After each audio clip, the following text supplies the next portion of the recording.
어느 노총각이 술집에서 술잔을 앞에 놓고 침울한 표정으로 앉아 있었답니다. 그런데 다른 자리에 앉아 있었던 장난기 많은 사나이가 그 술잔을 홀짝 마셔버렸어요. 그랬더니 그 노총각이 엉엉 울기를 시작합니다. 장난기의 사나이가 미안해서 그냥 장난으로 그랬노라고 사과를 하면서 술을 내가 사주겠다고 했습니다. 그러자 그 울던 노총각이 이렇게 사연을 얘기를 합니다. 오늘은 내 생애의 최악의 날입니다. 아침에 늦잠을 자느라 지각을 해서 회사에서 잘렸습니다. 그리고 회사에서 나와보니 누가 내 차를 훔쳐갔습니다. 그래서 택시를 타고 이곳에 그동안 사귀던 여자친구를 만나러 왔는데 그만 택시에 지갑을 놓고 내렸습니다. 그리고 헐레벌떡 들어왔더니 여자친구가 이별을 선언하고 가버린 겁니다. 그리고 제일 비참한 것은 그래서 이제 목숨을 걸고 자살을 하려고 독을 탄 잔까지 당신에게 뺏긴 겁니다.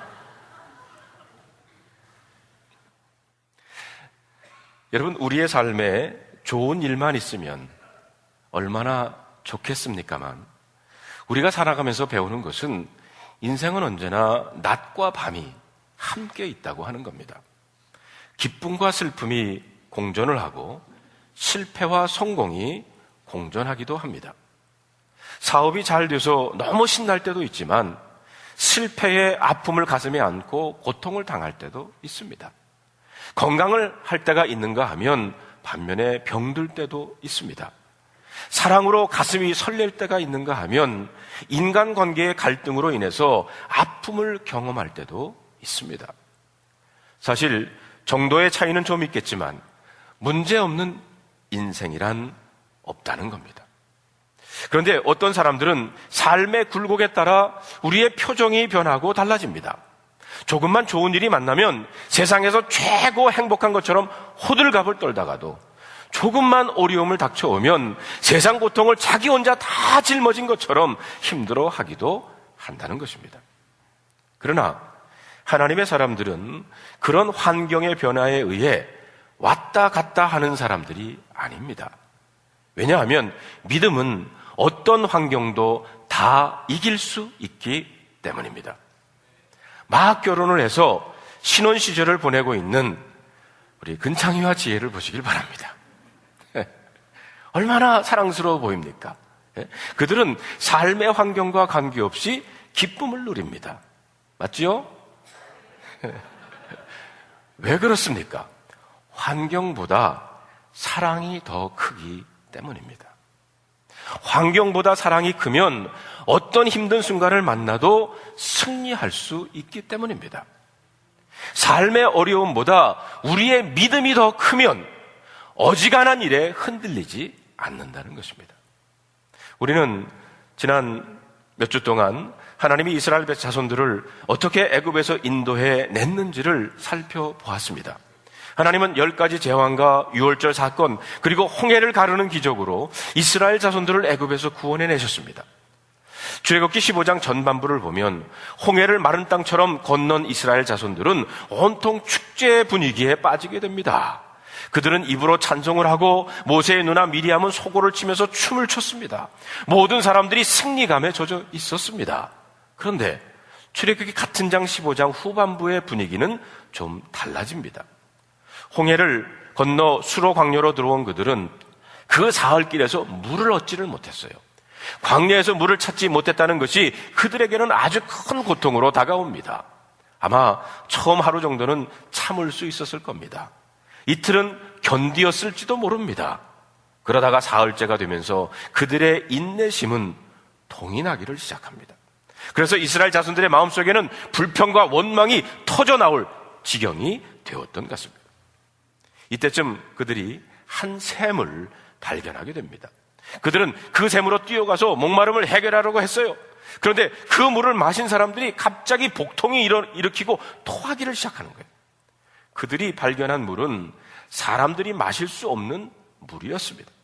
그래서 성경에서는 그들이 발견한 이 샘의 이름을 마라라 했다라고 했습니다. 자, 오늘 본문의 23절에 있는 본문 말씀 우리 다 같이 한번 읽어봅시다. 시작.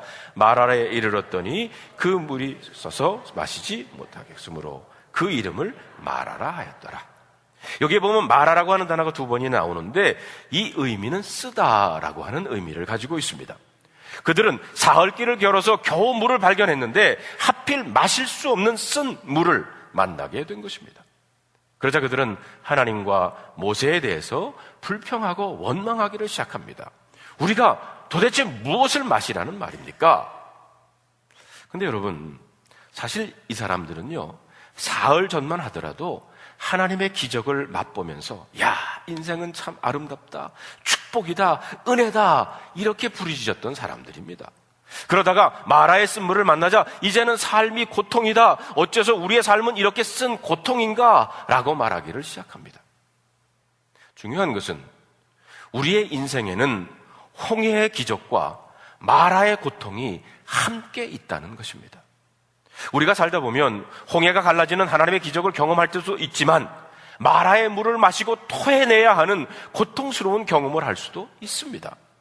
사흘 전에는 춤을 추면서 기뻐하면서 참 인생은 살만한 가치가 있다 하다가도 사흘 후에는 인생이란 이렇게 쓴 것이구나 라고 비통해할 수도 있다는 것입니다. 그렇다면 여러분, 하나님은 왜 이스라엘 자손들을 이 마라로 인도하셨습니까? 그것은 한마디로 하나님께서 이스라엘 자손들의 믿음을 시험해 보기 위해서였어요. 이 마라를 통해서 이스라엘 자손들에게 확인시킬 중요한 진리가 하나님께는 있었던 것입니다. 성경에 보면 마라 사건은 출애굽 이후 이스라엘 백성들이 만난 처음 시험이었습니다.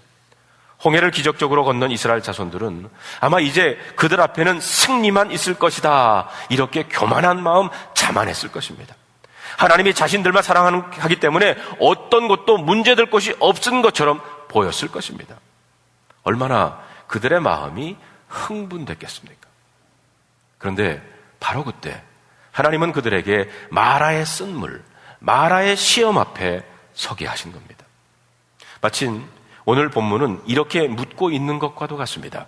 너희들은 홍해의 기적 앞에서가 아니라 마라의 쓴 물을 만났을 때에도 동일하게 하나님을 인정할 수 있는가라는 겁니다.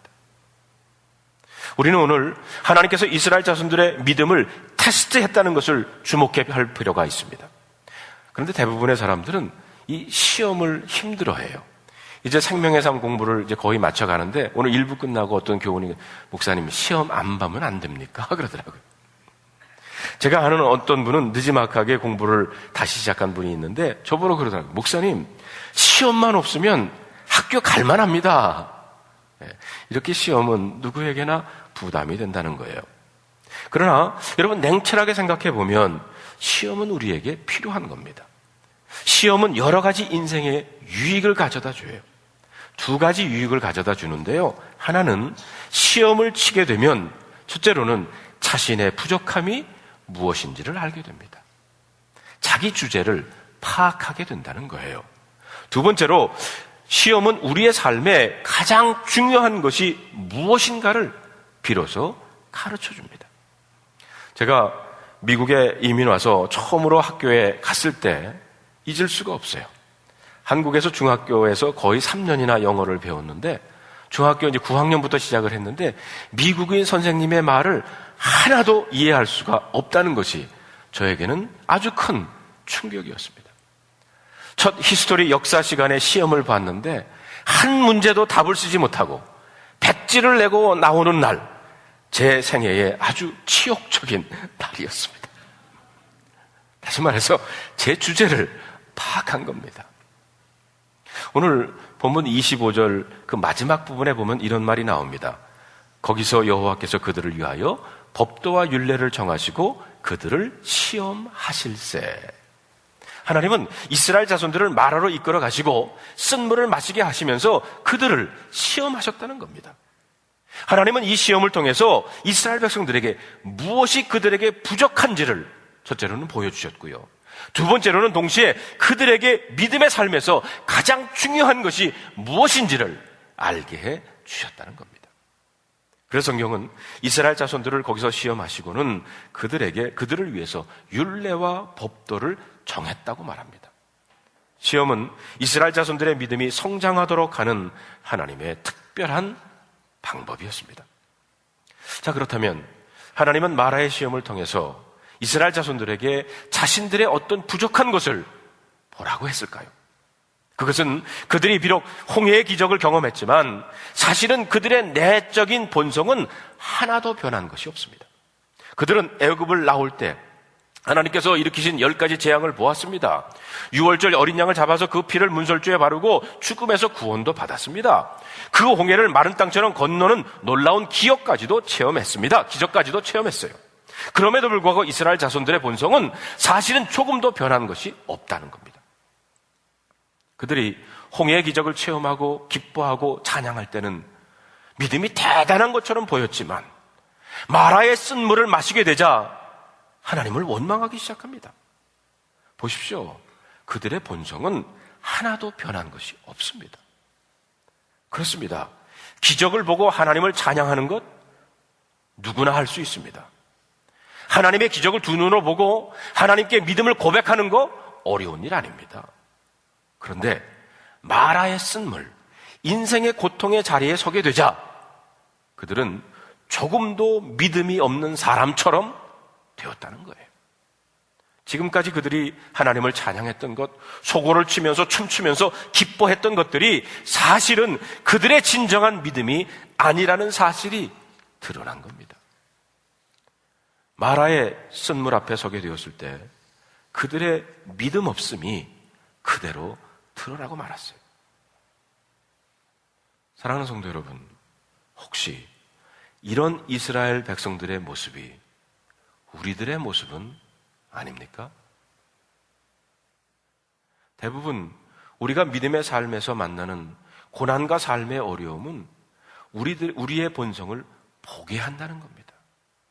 그렇기 때문에 어려운 삶의 문제를 만나게 되면 하나님, 이 문제를 해결해 주세요 라고 기도도 하지만 더 중요한 것은 그때 우리 자신의 모습을 보아야 합니다. 혹시 돈의 문제로 많은 고통을 당하면 실망하고 하나님을 원망해 보셨습니까? 그렇다면 돈이 없다는 것보다 먼저 변화되지 못한 자신의 본성의 문제를 볼 수 있어야 합니다. 혹시 인간관계로 인해서 고통당하면서 불평하고 있습니까? 누구를 원망하기에 앞서서 아직까지 깨어지지 않은 자아의 문제를 먼저 보아야 한다는 것입니다. 그러므로 우리는 이렇게 기도해야 합니다. 오 하나님, 저는 여전히 변하지 않았습니다. 고난을 당하자 저의 강팍한 마음, 저의 병든 마음이 그대로 드러났습니다. 오 주님, 저를 치료해 주시옵소서. 오 주님, 저를 치유해 주세요. 그렇다면 여러분, 하나님은 마라의 쓴물 앞에서 이스라엘 자손들의 믿음 없음을 드러내시고 그들에게 가르치기를 원하셨던 것이 무엇입니까? 저는 두 가지가 있다고 생각을 합니다. 첫째는 하나님은 이스라엘 자손들을 마라의 쓴물 앞에 세우시고 하나님이 치료의 하나님이시라는 것을 배우게 하셨습니다. 대체로 사람들은 편안할 때는 하나님을 잘 배우지 못합니다.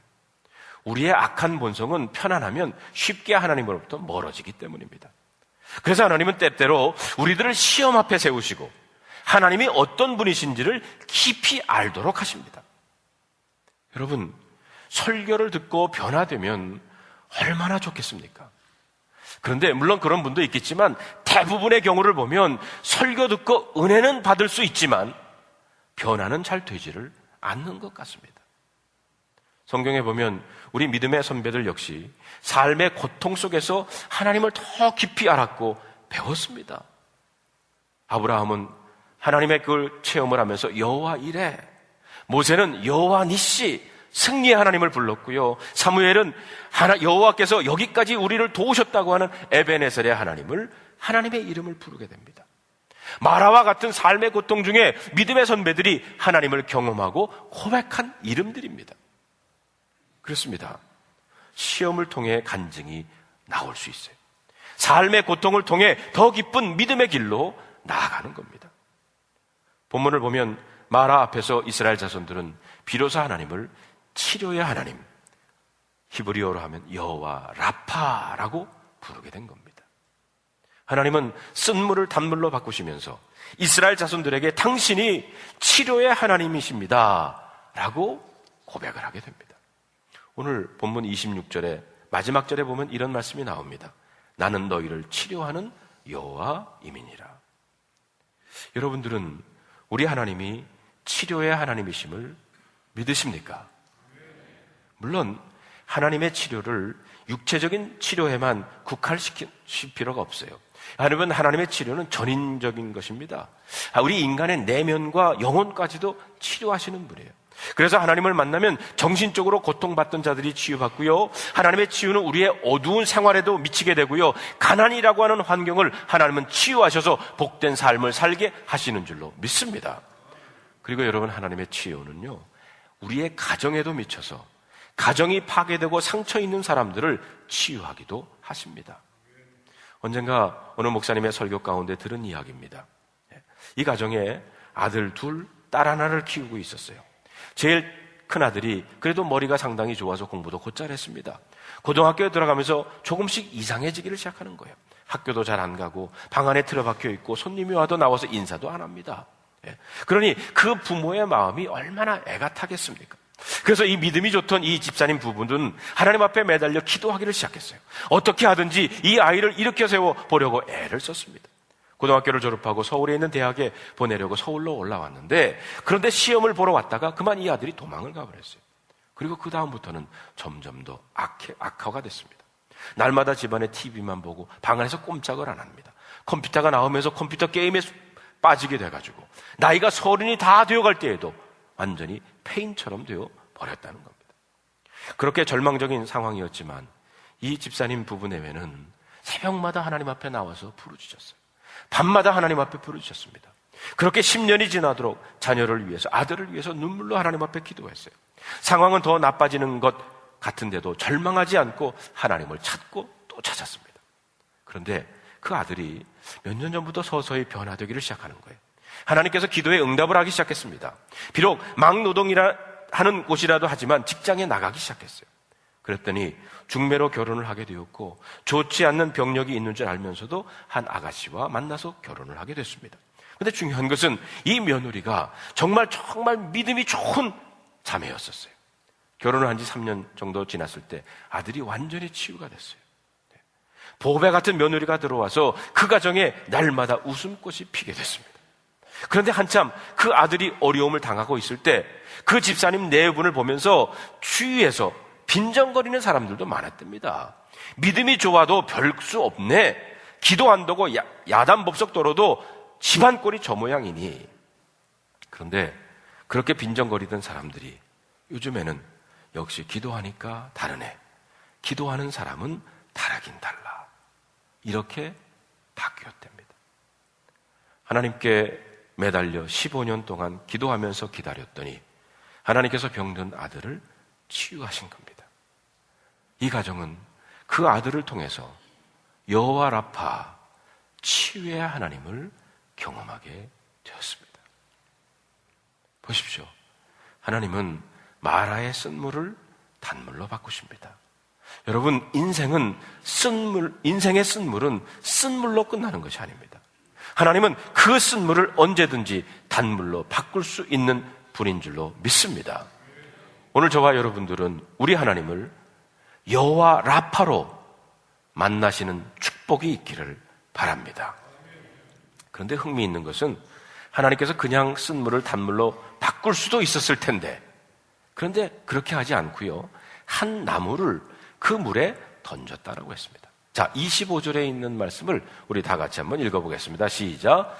여호와께서 모세에게 부르짖더니 여호와께서 그에게 한 나무를 가리키니 그가 물에 던지니 물이 달게 되었더라. 거기서 여호와께서 그들을 위하여 법도와 율례를 정하시고 그들을 시험하실세. 여기에 보면 하나님께서는 모세에게 한 나무를 가리키셨고, 모세는 그 나무를 물에 던지자 그 쓴 물이 단물이 됐다는 겁니다. 그냥 아무 나무가 아닙니다. 하나님이 가리킨 한 나무였습니다. 말하자면 하나님이 한 나무를 기적의 도구로 삼으셨다는 것입니다. 우리는 그 한 나무가 혹시 그런 힘을 가진 무슨 약초가 아닐까라고 생각할 수도 있겠지만, 그런데 전체적인 내용을 비춰본다고 그러면 그런 것 같지는 않습니다.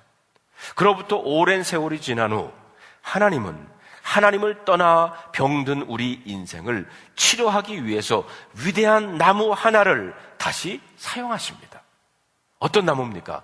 베드로전서 2장 24절에 보니까 이렇게 말하고 있습니다. 친히 나무에 달려 그 몸으로 우리 죄를 담당하셨으니 이는 우리로 죄에 대하여 죽고 의에 대하여 살게 하려 하심이라. 저가 채찍에 맞음으로 너희는 나음을 얻었도다. 성경은 예수 그리스도께서 지신 십자가를 오늘 본문에 보면 그냥 나무라고 표현을 합니다. 저는 마라에 쓴 물에 한 나무를 던진 것이 예수님의 십자가 사건과 같은 역사의 지평에 있다고 믿습니다. 나무 하나를 쓴 물에 집어 넣음에 단물로 바꾸신 하나님은 온통 병든 세상, 하나님을 떠나 깊은 영적 질병에 빠진 인생들을 치료하시기 위해서 예수 그리스도를 보내 십자가에 대신 죽게 하셨다는 겁니다. 예수님께서 오시기 700년 전에 선지자 이사야는 오실 메시아에 대해서 이렇게 말합니다. 그가 채찍에 맞음으로 우리가 나음을 입었도다. 예수님의 제자 마태는 예수님께서 병든 자를 고치시고 귀신을 내쫓으실 때 옆에 그것을 지켜보면서 우리의 연약한 것을 친히 담당하시고 병을 짊어지셨다라고 고백을 했습니다. 그렇습니다. 예수님은 치료자로 이 땅에 오셨습니다. 그래서 우리는 예수님을 그리스도라고 부르는 겁니다. 그 어떤 문제, 어떤 고통도 예수 그리스도가 답이라는 것을 우리는 알아야 할 것입니다. 이스라엘 자손들은 이 마라의 쓴물 앞에서 배워야 했던 것이 한 가지가 더 있습니다. 그것은 이스라엘 자손들은 물이 없어도 죽지 않지만 하나님의 말씀을 떠나면 죽을 수 있다는 겁니다. 이스라엘 자손들은 마라에서 물보다 더 중요한 것이 바로 하나님의 말씀이라는 사실을 배우게 됩니다. 여러분 26절에 있는 말씀을 다 같이 읽어보겠습니다. 시작. 이르시되 너희가 너희 하나님 나 여호와의 말을 순종하고 내가 보기에 의를 행하며 내 계명에 귀를 기울이며 내 모든 규례를 지키면 내가 애굽 사람에게 내린 모든 질병 중 하나도 너희에게 내리지 아니하리니 나는 너희를 치료하는 여호와임이니라. 여기에 보면 마라의 사건으로 분명해진 것이 하나 있어요. 그것은 적어도 이스라엘 자손들은 물 때문에 죽지 않는다는 겁니다. 하나님은 얼마든지 쓴 물을 단물로 바꿀 수 있기 때문입니다. 필요한 반석을 쳐서 물이 솟게도 하셨어요. 하나님은 이렇게 기적의 하나님, 치료의 하나님이십니다. 그렇기 때문에 이스라엘 자손들의 가장 중요한 문제는 하나님의 말씀이었습니다. 하나님의 말씀에 순종하는 것, 그것이 사는 길이고, 하나님의 은혜에서 멀어지는 것, 그것이 위험한 길이고, 하나님의 말씀에 멀어지면 그들은 애굽의 재앙, 애굽의 질병을 만날 수 있다는 것입니다. 그러므로 이스라엘 자손들은 물이 없다는 것 때문에 염려하지 말고 하나님의 말씀을 붙잡고 순종해야 했습니다. 그래서 하나님은 같은 말을요 4번이나 반복해가지고 이스라엘 백성들에게 당부를 하십니다. 여호와의 말을 들어 순종하고 내가 보기에 의를 행하며 내 계명에 귀를 기울이며 내 모든 규례를 지키라. 똑같은 말입니다. 이렇게 성경이 반복하는 것은 그만큼 중요하다는 거예요. 우리는 우리의 생각이나 우리의 방법대로 살지 말아야 돼요. 지난 주일에 유기성 목사님께서 하셨던 말씀, 6번에 걸쳐서 하셨던 말씀이 뭡니까? 바로 우리 안에 계시는 예수 그리스도를 바라보며 살아야 된다고 하는 말씀입니다. 하나님의 말씀에 따라 살아야 결국 승리의 삶을 살 수가 있습니다. 이스라엘 자손들이 걸어야 할 곳은 광야였습니다. 여러분, 광야는 낮에는 여전히 덥고요, 밤에는 여전히 춥습니다. 물은 여전히 넉넉하지 못합니다. 가다가 또 쓴 물을 만나고 목이 마를 수 있습니다. 그때 어떻게 해야 합니까? 다시 물이 없다고 원망하고 불평해야 합니까? 아닙니다.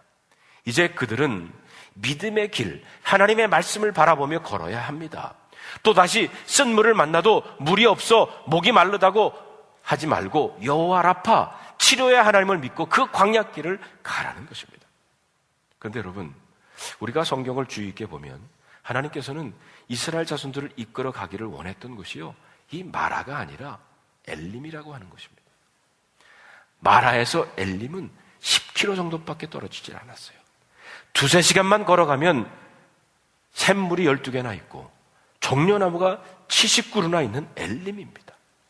27절을 보세요. 그들이 엘림에 이르니 거기에 물샘 12과 종려나무 70그루가 있는지라.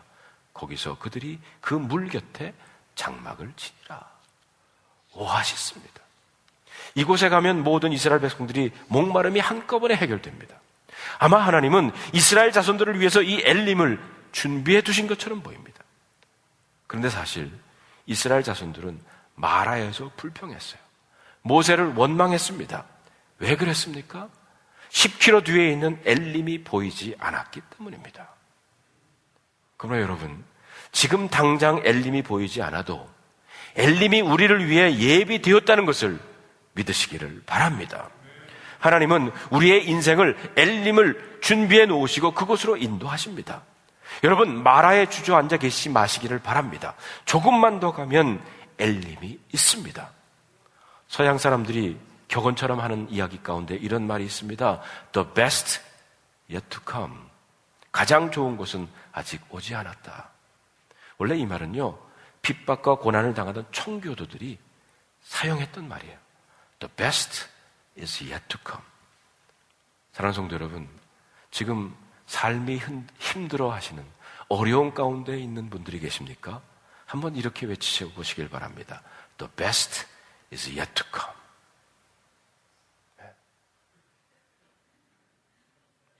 자, 우리 옆 사람 쳐다보면서 한번, 영어지만 한번 해보세요. The best yet to come. 네, 어떤 거는 영어로 해야 이게 또 실감이 나. 뜻이 뭐냐면 가장 좋은 것은 아직 오지 않았다는 거예요. 아직 엘림이 우리를 기다리고 있다는 겁니다. 여러분 주변에 어려움과 고난 가운데 있는 분들이 계십니까? 그들 찾아가셔서 말씀해 주세요. The best is yet to come.